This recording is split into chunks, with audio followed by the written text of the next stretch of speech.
Lewenslesse. Boek 1. Gaan God se rus binne. Deur Aaron Thiel.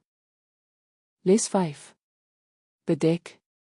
Verlede week se les het ons aangemoedig om op te hou worstel met ons pyn, lyding en negatiewe emosies of om dit self te probeer beheer. In plaas daarvan moet ons alles na die Here bring. Wanneer ons dit doen, begin ons sy teenwoordigheid, sy liefde, sy vergifnis en sy wonderlike planne vir ons toekoms ervaar.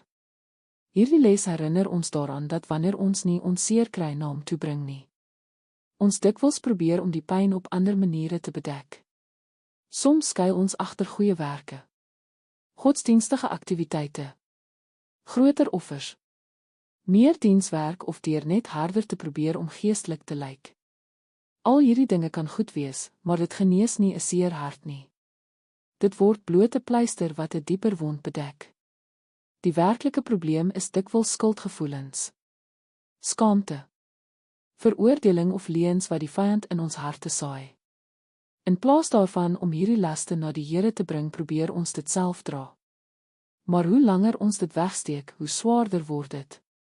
Die les vertel 'n aangrypende verhaal van 'n vrou wat jare lank met skaamte geleef het nadat sy haar baba vir aanneming opgegee het. Sy was oortuig dat ander haar sou verwerp as hulle die waarheid uitvind. Maar toe sy uiteindelik haar hart oopmaak, het sy ontdek dat die mense wat geweet het haar glad nie veroordeel het nie. Hulle het haar liefgehad en saam met haar hartseer gevoel.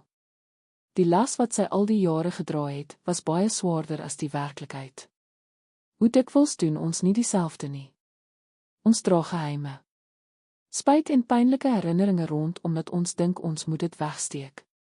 Intussen nooi ons Hemelse Vader ons om na hom toe te kom sodat hy ons harte kan genees en ons kan herinner dat ons sondes reeds vergewe is. Die kern van hierdie les is eenvoudig. Hou op om jou pyn te bedek. Bring dit na die Here. Laat hom jou skaamte vervang met genade, jou skuld met vergifnis en jou vrees met sy volmaakte liefde. Om hierdie lewensles te lees en vir meer gratis hulpbronne, klik op die skakels in die beskrywing.